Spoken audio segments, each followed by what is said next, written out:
So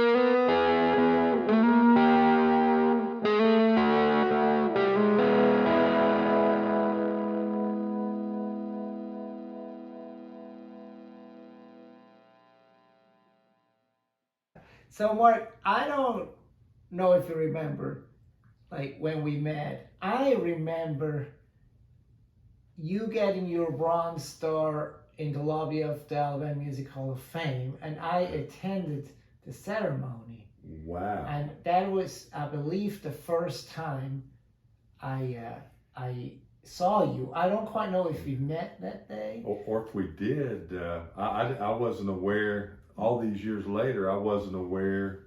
We probably did shake hands, but I wasn't aware that you were there. Yeah, so. and we might have not. Billy Wow. Lawson was there. Yeah. I remember Jimmy and Angie being there, and I was there with Bob Killen. Yeah, good little piano player, I remember. He plays keys, doesn't he? Yeah. He Bob wrote a Killen. few songs with Dan and Spooner. Yeah. And that was before I moved here. So I don't think we really connected till, maybe a couple, 3 years later. And what are some of your earliest memories of us? Of together? meeting you, we you think we may have met before, but my canonizing memory of kind of where we met was with Jimmy Johnson and Norbert Putman, Spooner. It was like some event at the Country Music Hall of Fame. Yeah. Can't remember what it was. It was like a Muscle Shoals based Q&A session where everybody was, and I think at that point I remembered like meeting you and knowing your name, and we kind of hooked up together on our love of not only blues and rhythm and blues, but Muscle Shoals music. Absolutely. And we were talking about, and I think, was Dan there? Spooner was there. I think Spooner and Dan were there too, and Candy State. Rick Hall was there also. Rick Hall was there, yeah. So that's a good place to meet. It is a good place to meet. I think it was during Americana Fest. Yeah. At the Ford Theater at the Country Music Hall. Right, the Ford Theater, man. And I remember getting everybody to sign my poster, and I still have that on my wall. Me too. On my little office at home, you've seen. I'm proud of that. And Jimmy Johnson was there. He signed it too. Yeah. So I remember, I think the first time we actually collaborated was, I think I was looking for 1 second to maybe pitch a few songs to the McCrary sisters. Yeah. And the way I remember is we wrote Satisfy My Soul, Living Does Your Preaching, and my favorite love song is Amazing Grace. Yeah. Basically, you sent me the lyrics. Right. And then I kind of sent you music back, and then we stuck our heads together and finished them off. That was some of the first, but also this is kind of interesting because me and you talk about when we get together, we sort of break the mold from our other, say I write country and gospel, so it's okay to break that mold, but me and you actually wrote with Buzz, and it was sort of a shot at country music. That is around the same time. Yeah. I mean, we wrote 2 or 3 songs upstairs. We wrote creative. Together. We only wrote one. I believe you might have written another 1 or 2 with him. Yeah. But we won't want The Sky Isn't Crying Anymore. Yeah. I The Sky, that. and we demoed and that. You demoed it downstairs with that Michael was Spriggs. Similar time. Yeah, Michael Spriggs. Similar time that we wrote those others. For I the think Prairies. so. And maybe the first song could have been even Muscle Shoals Christmas. It could have been, because it's amazing how time can fly. And I'll look back and I'll think, Andreas and I wrote that song 2 years ago, and I'll look and they'll say 2012. Yeah, crazy, isn't it? Time, it really is a kind of a mystery and kind of an enigma and all that, but it really is But I remember it quite a bit, because I think in that one I kind of had this little music going on where like the melody was kind of implied in the chords. Oh yeah. And I shared that with you. Yeah. And then you came up with the Muscle Shoals Christmas idea and pretty much wrote it to it, and then maybe we finished it off together. But I think you got the like the music, and maybe on one of your legendary country drives from Muscle Shoals to Nashville or back. The inspiration just fell out, and I remember we put Junior Lowe in there. We had Kelvin Harvey, and Will, Harvey, the Nut House, Spooner. Peanuts.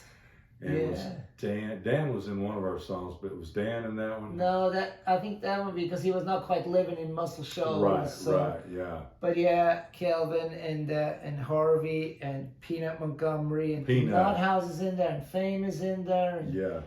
And, and yeah, just I'm glad we got Peanut in there. I love old Peanut. Yeah, absolutely. Yeah. And Jimmy Johnson got that Swamper Rhythm rocking. Swamper Rhythm rocking, man. That's your line there. You know, here in my office, we are in my Cypress Moon office. I'll tell the folks out there. Actually, if this may go out, we may decide to put this out. Who knows? Yeah, why not? You know, in the little bathroom, Andreas, you probably knew this, but the door in the bathroom was Jimmy's office. Absolutely. This was like he would come in. This would be his little restroom. But that's kind of neat that it goes through there to Jimmy's place. Yeah, there's so much history here in these walls and all the other, great studios here. But you and I, about every time, not exactly when we've written, but different times, it's kind of discussed, and it's stuff that people could, like the Bible, you could talk about this stuff. We could talk forever. Yeah. Just about the things of Muscle Shoals and the history, the personalities, the songs, the musicians, the people. I mean, it's like an ongoing, kind of become, you and I are two guys, I mean, that's kind of at the top of our heap of like things we love, isn't it? Oh, absolutely. Muscle Shoals.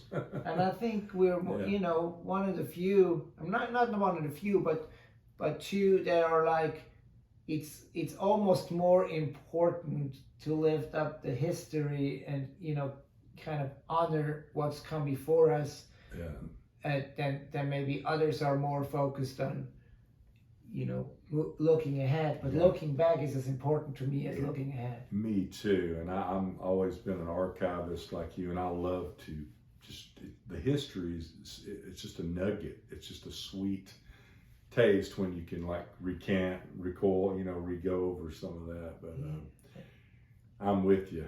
Amen. It's a unique, history that happened right here too.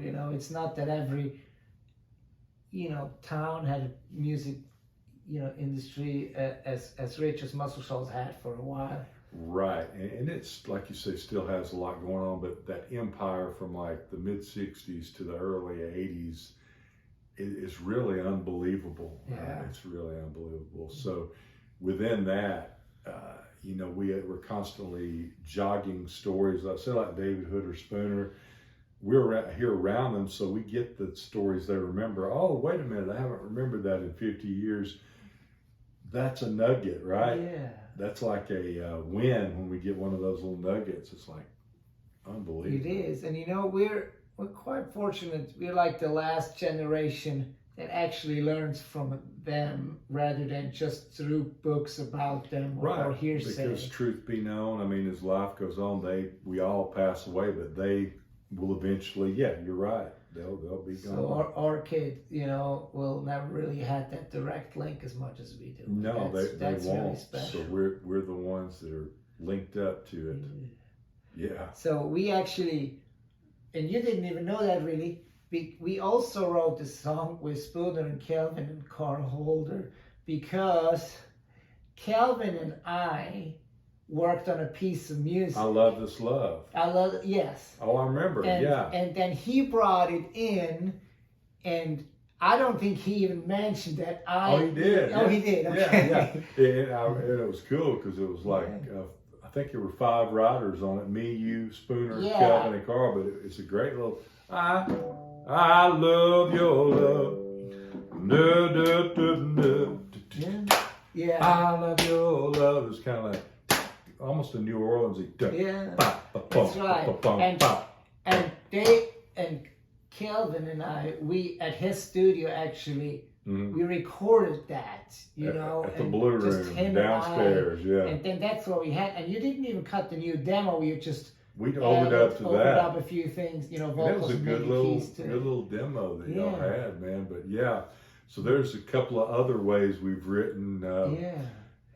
But was that was sort of when we were just starting to write? I think together, so. too. And then one of the next songs was Your Love Stays With Me. I believe that one we wrote there kind of in the lobby of Creative Workshop. Yeah, that one was pivotal. They've all been good, but that one stood out because, and it stood out to Billy Price too, who's a great artist. Who recorded after you had it on your album. And we, man, I'm proud. I know you are, that we got that cut together on that song. Yeah, it's a good cut Billy. too. Yeah.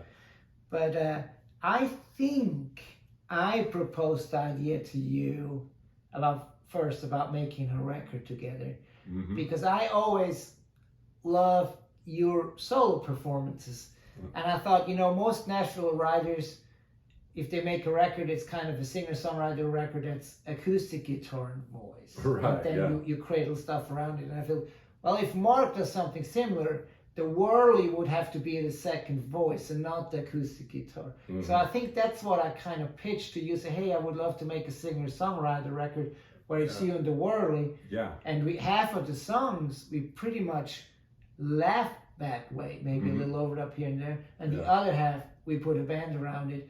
But it was you and the whirly, and you had the song, I mean, almost finished, like called This Old Wurlitzer.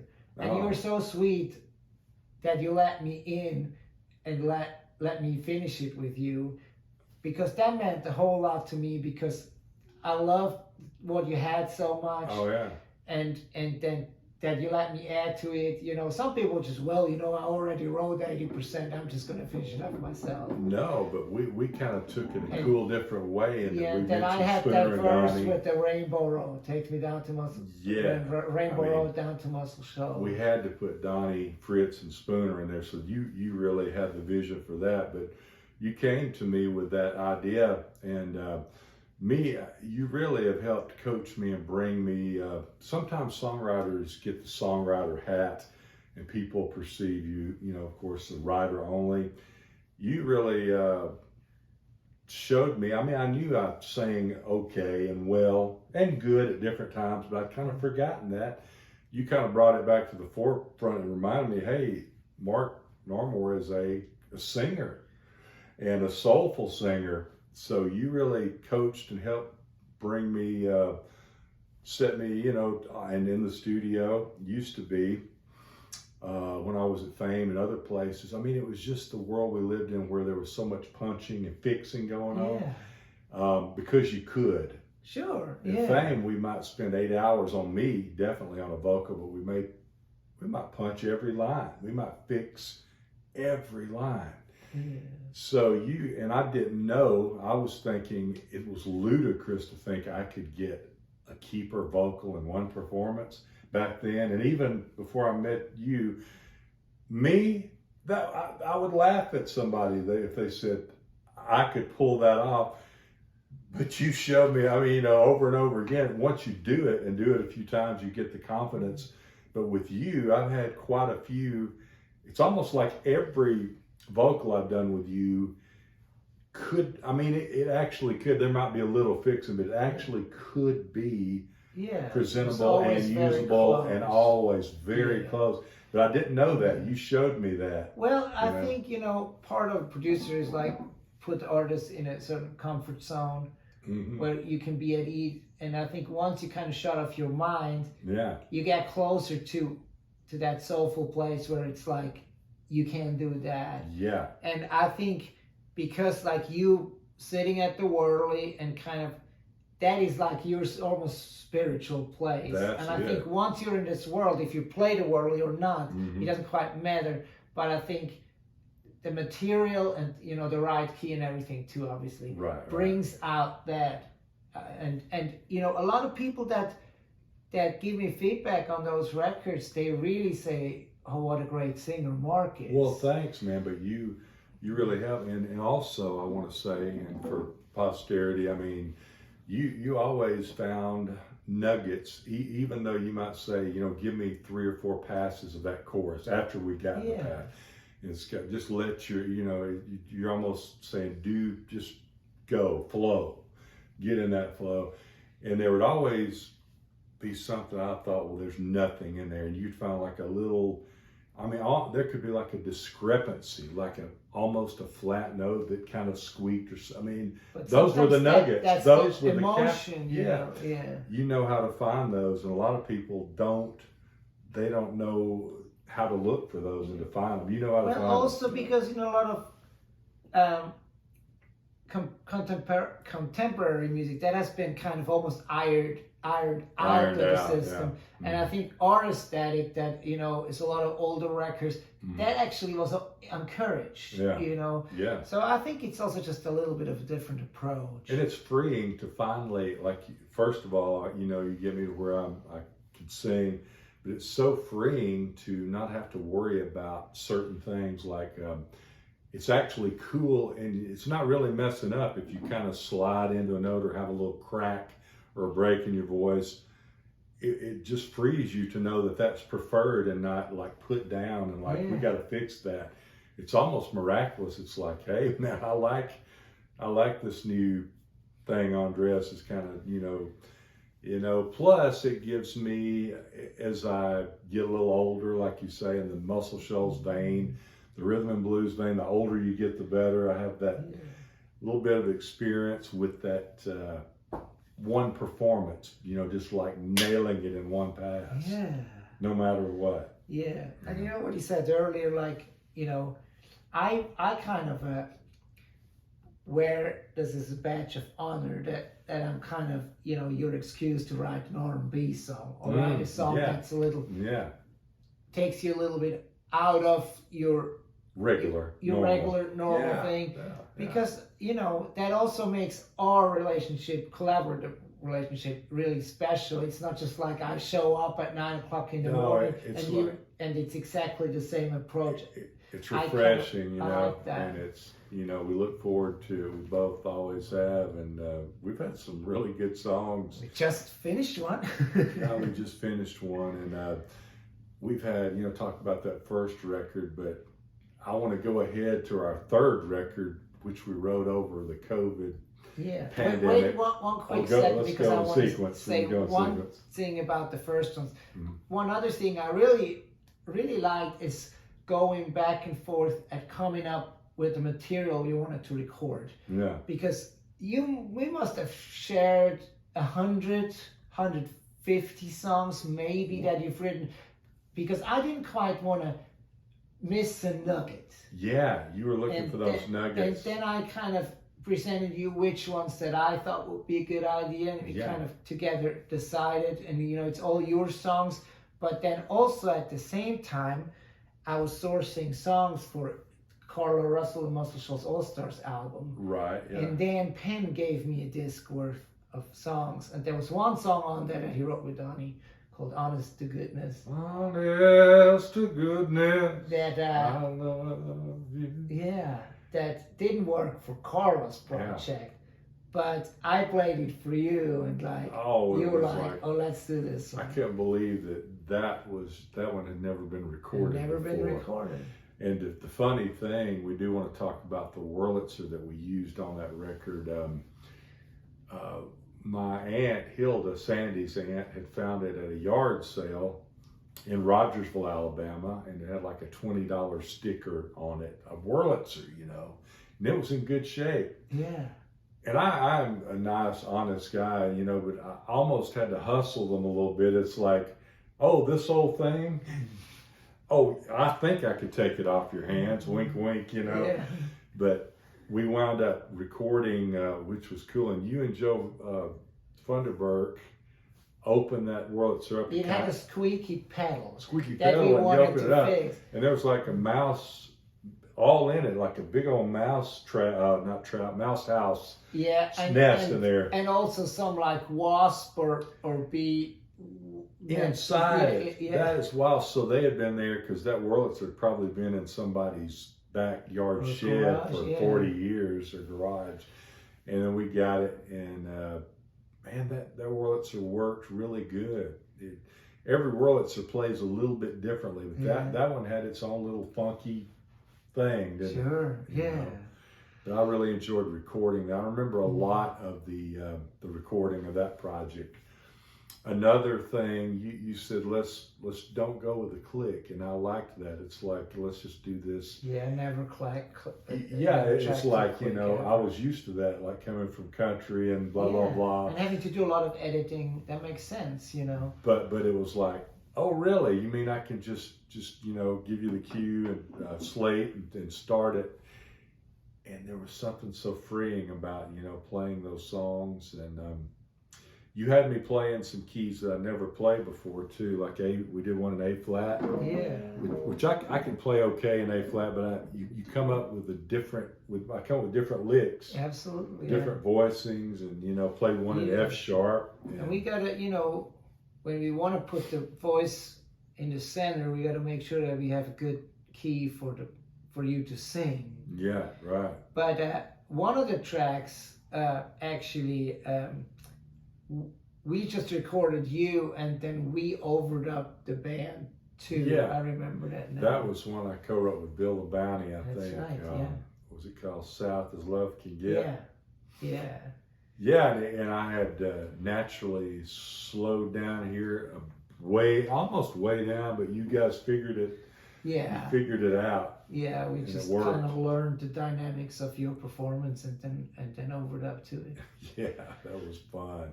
But anyway, so we kept playing and kept writing, and every now and then I asked you to play on a session of mine, and we would track some of those songs, and then after a while we had a few, kind of might have a record here.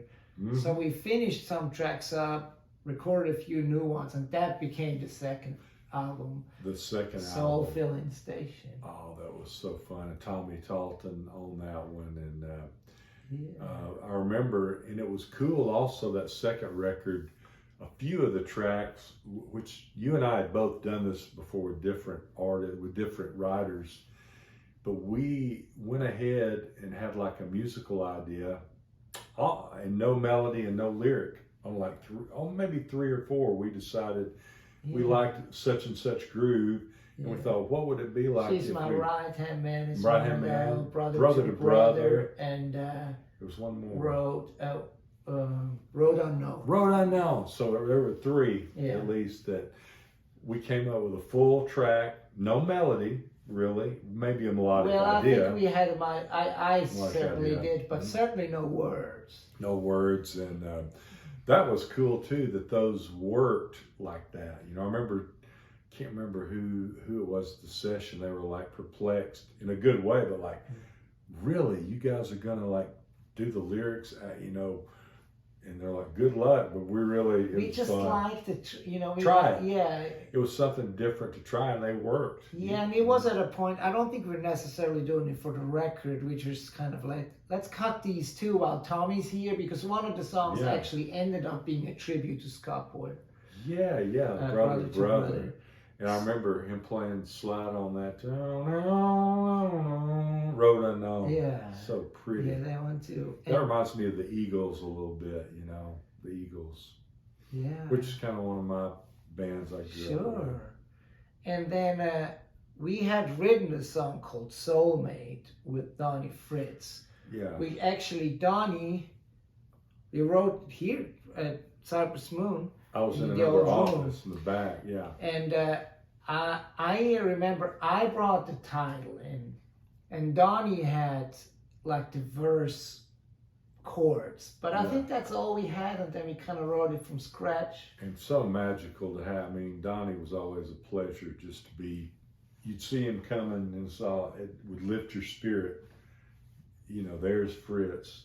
I think me and you have a little of that. I think people like to see us coming too, but with Donnie, it was a joy. He was a good hang. Well, I mean, I hope that a little bit rubbed off on us. I think it did. I think people like to hang with us too, man. But Soulmate's a killer song, and the way we cut it had kind of a jazzy, kind of a New York, not all the way, but a little of that feel. You know? And that one exactly had upright bass, and the horns are a little more subdued.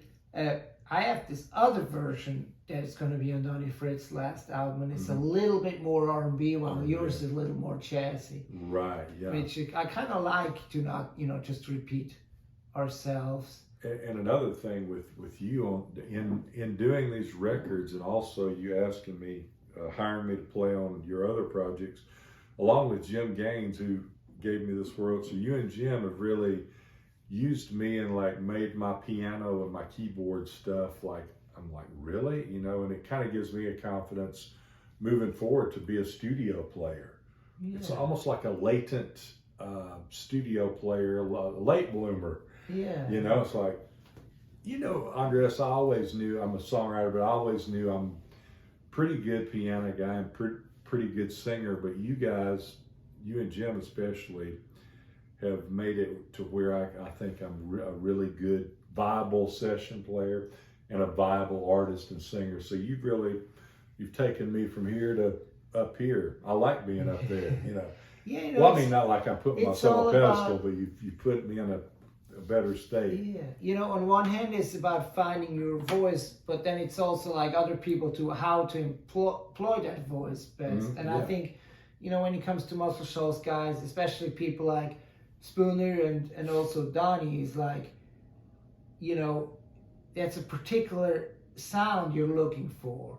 And then up in Nashville, if you're a keyboard player or a bass player or a drummer or especially guitar player, I think they're more looking for chameleons that can play anything. Right. And you can do some of that too, but you're kind of a specialist in a way. You're kind of that R&B soulful guy. Yeah. So, these chameleon players are really good at almost anything. They might not quite be able to get their brain out of the equation when it comes to being playing really soulful. R&B. Yeah. Coming up with the intro to I Never Loved a Man. Right. Spooner was the perfect person for that. Right. But this so-and-so piano big shot would have probably not come up with something so soulful. Right, yeah. And you're kind of the same type of player, Well, I appreciate that, man. That puts me in high cotton. I love it.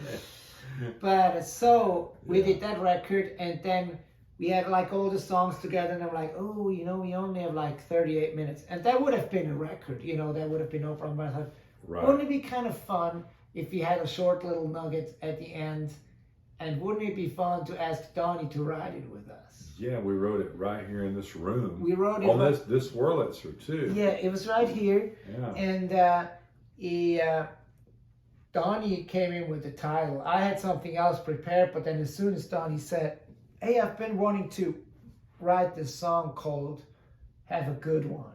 Mm-hmm. And he's been thinking about it, and I think he had like the first verse or beginning of the first verse that he kind of brought in. Right. And then off we went and finished the song together, and the three of us, recorded it together. Yeah, at the Nut House. You played organ and sang it. He played Wurlitzer. He sang it. I played acoustic guitar and sang harmony. Yeah. And that was really special to me because it was a cool song, a cool experience writing it. But the fact that actually the three of us, kind of the way we wrote it, put it on there, and now it's kind of immortalized on that record. Right. That to me personally is really special, especially now where Donnie's not here with us anymore. Yeah, me too. And in the second verse, we wound up being about my dad. Yeah. I think it was the second verse. It was the second verse. And third verse was about. And we used stuff that like my dad I could actually have heard him saying like, life ain't no piece of cake. You better find a sweet someone. I mean, my daddy was. He was like me. He kind of twisted words around and kind of jokester and had fun with that, wordplay. So I smile when I hear that and think of, man, that sounds like exactly what he would say. Yeah. I think it came together really well because the third verse is like all about Donnie, about him and Chris Christopherson's friendship. And then I kind of helped with the bridge, some of those. Yes. So it's like, I think it was a very equal collaboration, and that was part of why it was so sweet too. It was. That was, I would say, was that 2018 maybe? Or 2018, somewhere in there. But right here in this room, it was so magical. anytime we had Donnie with us, and later on, all along, but in his later year or two, you got to do so many gigs with him. What a blessing. And like travel with him, played with him, right? Was there and got front and center with some of those stories and that Fritz. Nobody played piano. I mean, Spooner and all of them. Spooner, I copied a lot and learned a lot from him. But also Donnie, and you did too. Donnie had a specific style of playing, and it was unmistakable when I hear it. That's Fritz. Yeah. That's his little licks, and that's what I even think sometimes, when I go to a certain chord, I think, man, Donnie would have done that. Yeah. Yeah, he was special, and playing those gigs with him were incredible.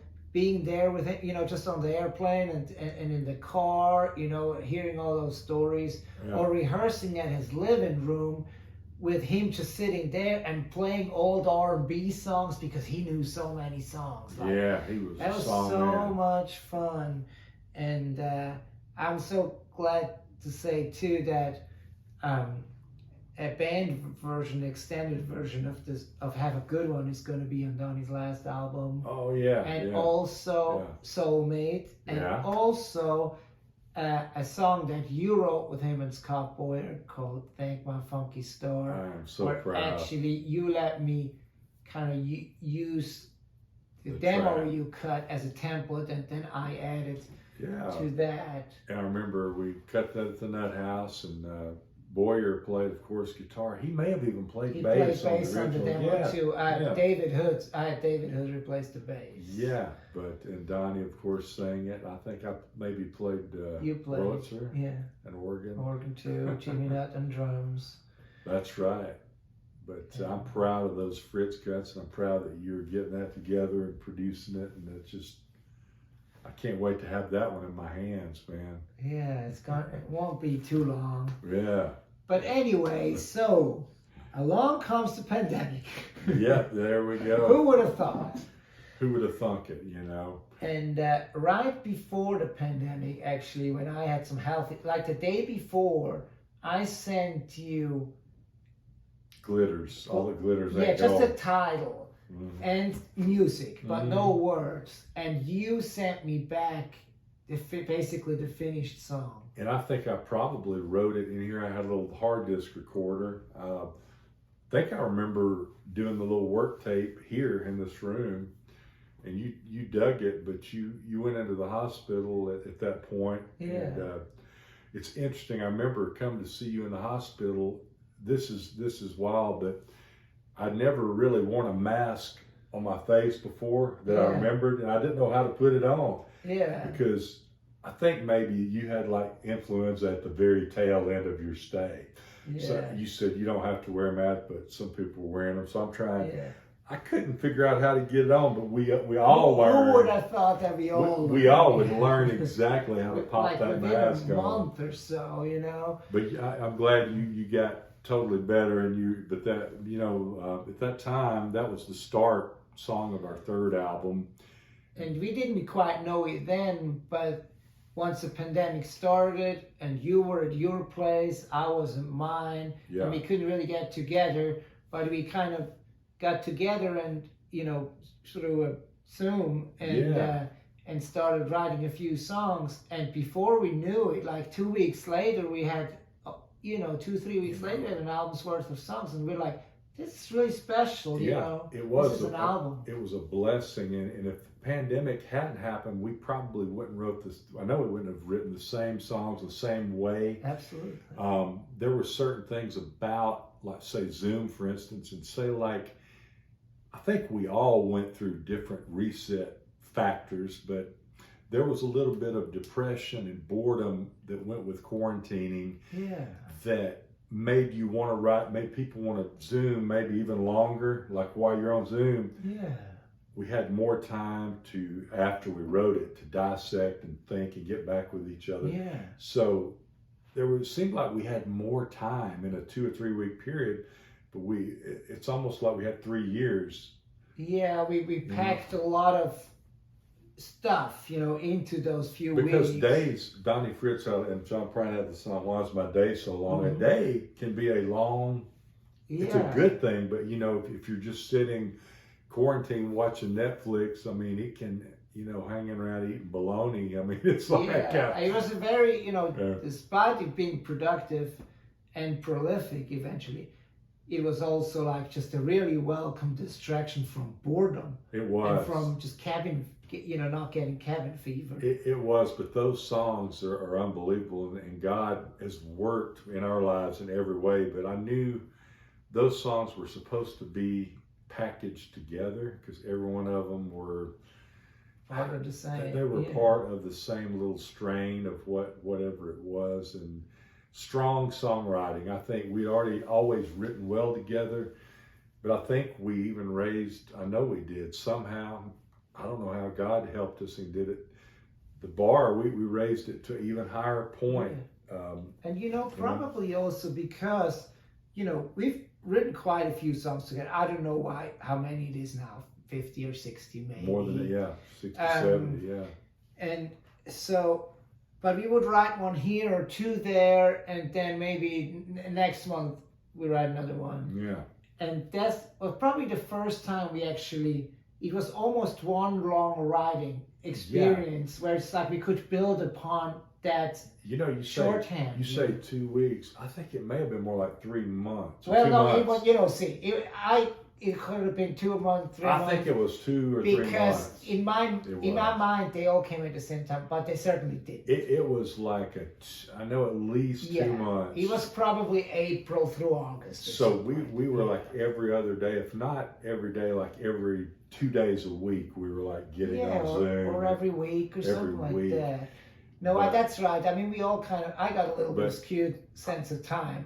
But I remember, I just brings a memory up when we got all those done, like at the end of like July 2020, it was still traveling around here. I still didn't like to go into, people really weren't going into places. That was before the vaccine. I came to Tuscumbia, down either by the courthouse or Spring Park, just in my car, listening to that record and just driving around. Yeah, I did the same thing. Tuscumbia and Sheffield. I did a lot, and I do a lot of driving by myself anyway, but the pandemic, you probably did too.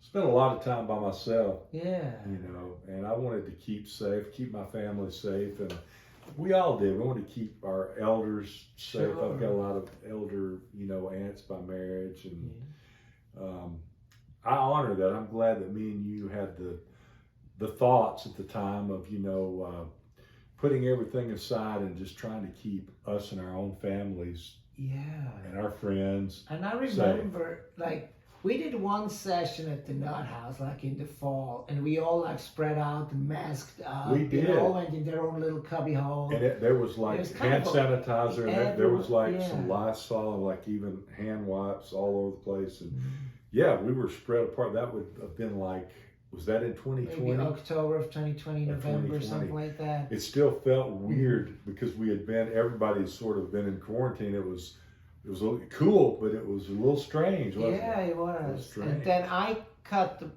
produced the Blind Boys of Alabama not that long after it. Right. And we cut one of our songs to Birmingham to Bethlehem. Oh, yes. And then for the Sherman Holmes record, we did a couple, and Living Does You Preachin' is one of them, that it was on your first album. That's one of my favorites of ours. The Blind Boy, I added the Blind Boys on Sherman's version at the same time. That's one of my favorites of ours in general. I would say it's my top 3 or 4. Yeah, it's one of mine. It's one of mine too, for sure. It's a good message. Yeah. But then we went in and cut the tracks for your third album of us together. Yeah. And that one, just in a couple of days, we knocked it out. God, and it's good tracks, and we added horns later. And so good, and the vocals, I remember, and we went back and redid some of the vocals with that. I was so energized about the songs. I loved them so much. I remember thinking, we could use all these vocals I just did. Yeah, I was so excited. And that's almost what happened, Mm-hmm. So yeah, so we'll finish it hit here very soon, and then before too long, that album is going to be. Maybe we can share that with everybody. Hopefully, it's good to share. People overseas, you know, in Switzerland played it. Got a fellow in New York, Joe Whalen, that always likes to play my records. Speaking of New York, and you might want to talk about our other album. We've done some cool shows together. Yeah. So Yeah. yeah, let's talk a bit about what we've done together live. Maybe the first time I think I might have hired you to play one of those Handyfest shows down at the Florence Visitor Center. Right, the That songwriter show. Yeah. Could have been the first one. Yeah. And then I played a little bit here and there with Mitch and Russell and Jimmy Nutt and you. And then I got asked to put together entertainment for a really advertising for the state of Alabama. And they asked me to put together entertainment on a double-decker bus. Yeah. Driving down the streets of New York like a tourist, bus, but like it's open top. Yeah. And so we went up there, and you and Mitch Mann, Jimmy Nutt, and I, and played songs related to Muscle Shoals in the state of Alabama for a day or an afternoon. Mm-hmm. And that was a lot of fun. It was so fun. I remember getting the call. Me and Sandy, my wife, was with me that day at the mall, Cool Springs Galleria, and I answered the phone. You're there, and you tell me the gig. I'm like, man, that sounds great. And you said, as far as our traveling, you said, you get on a bus, and you're going to need a small keyboard. I said, like, how small? I said, man, the smallest you can think of. And I'm like, how small? So I went looking for keyboards. First of all, no music store had any. So I think toy store. Mm-hmm. Found this at KB Toys over, I think it was in Franklin. Yeah. Got this at a toy store. And it plays really well. I mean, we played it all over Manhattan. The organ sound was the best. I'm sorry, not that, but...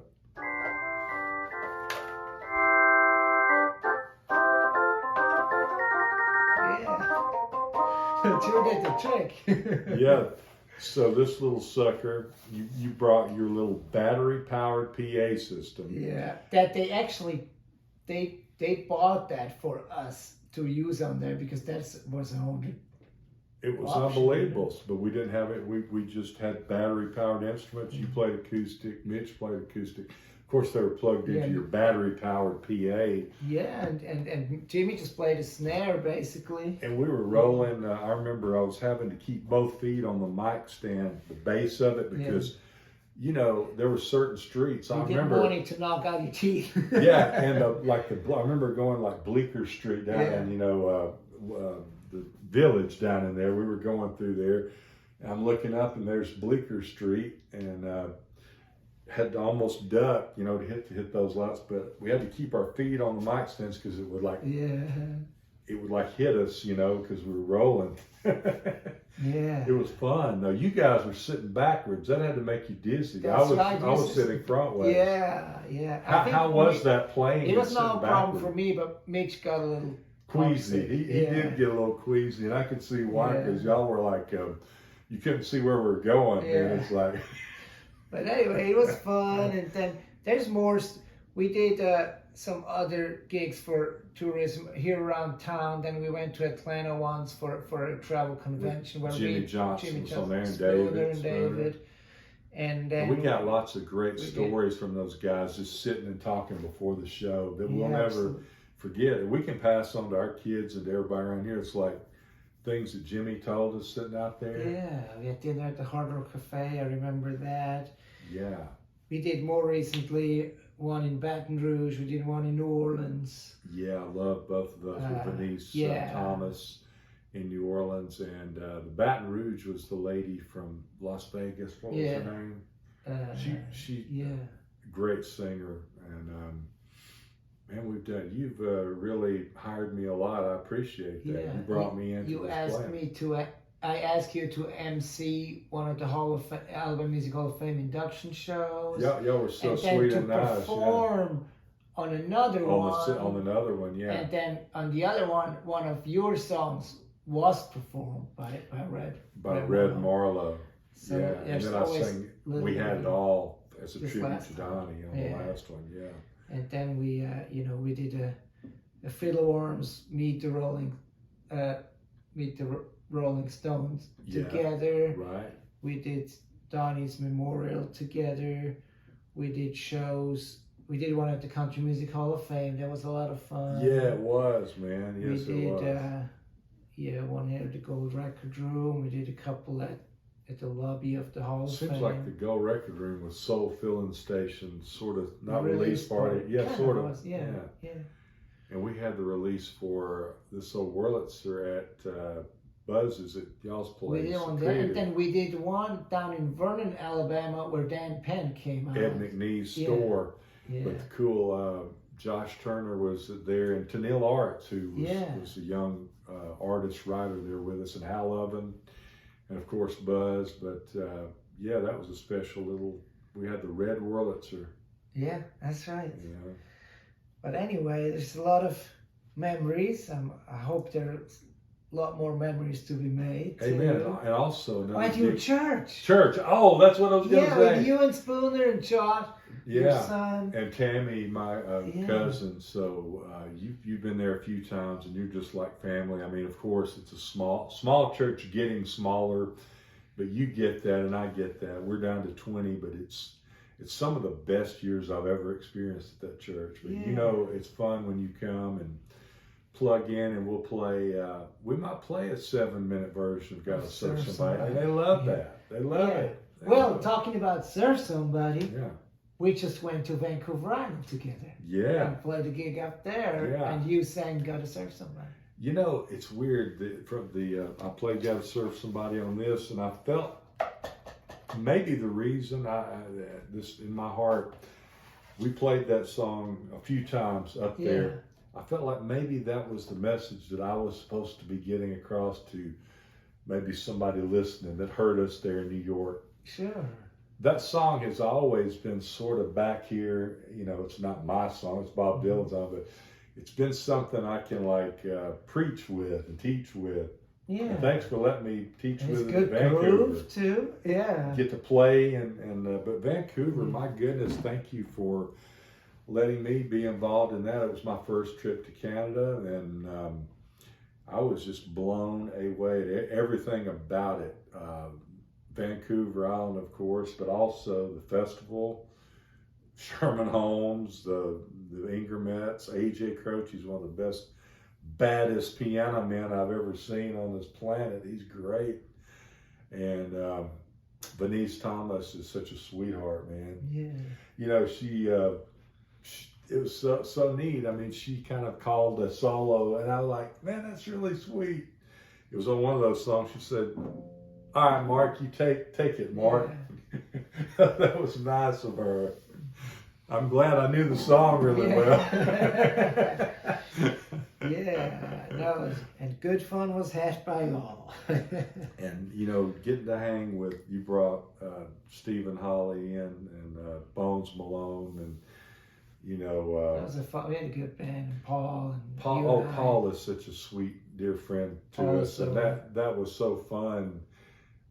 Even as much fun as any of it is like getting home. Me and you and Paul, taking a couple of days, getting home, going to DC, and then we have to bounce back to Dallas, to Nashville. I mean, me and you and him were like buds. We were like, we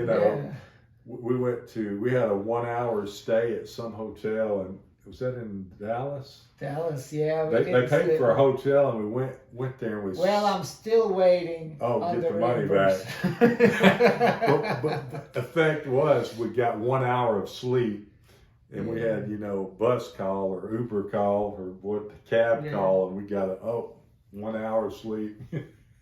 Yeah. But it was fun. Hanging with you guys was like, man, that was a good bonding experience. What was that place? Metza, the place you ate there in D.C.?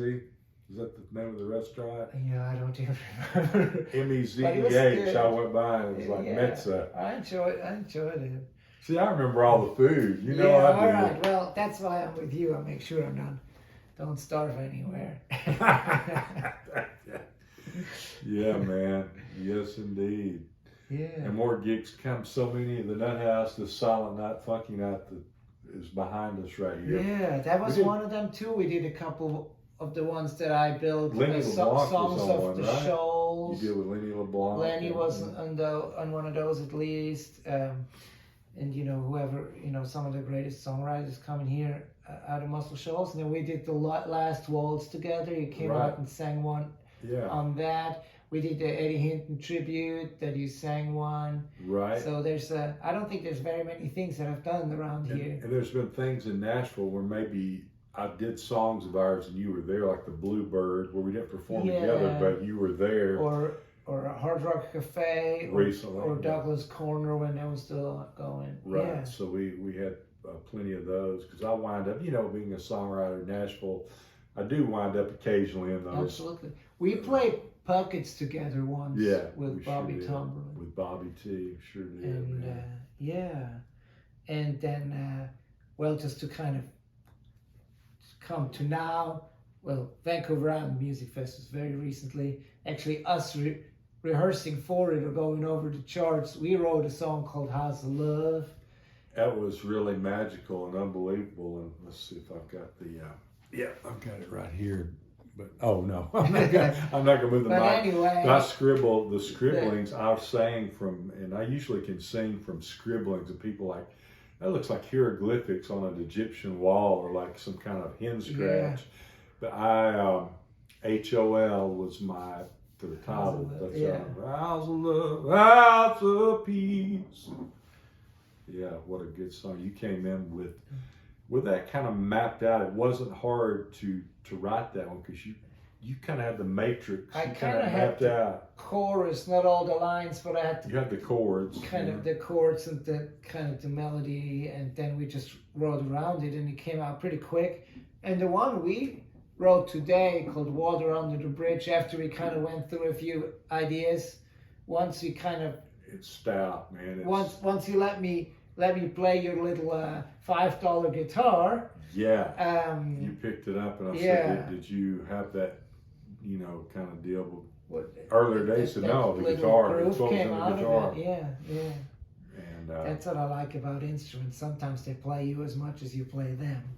I like that. That's true. But you were on a roll with a few of those verses. I'll let that pony run. We wrote a lot of together. There were a couple. You come up with one that magical last verse. Like, dadgum. It was so easy to sing. We did the work tape. I didn't even really have to rehearse it. We could have taken that first pass because you were singing it when we wrote it, but work taping it, you said, why don't you try it? Had all the lyrics written down. Yeah. And, on my phone, I put them down, but it was so messy. It's strong, as an artist, when you can sing a song and it flows out like that. I was putting a lot of heart and soul in the work tape, wasn't I?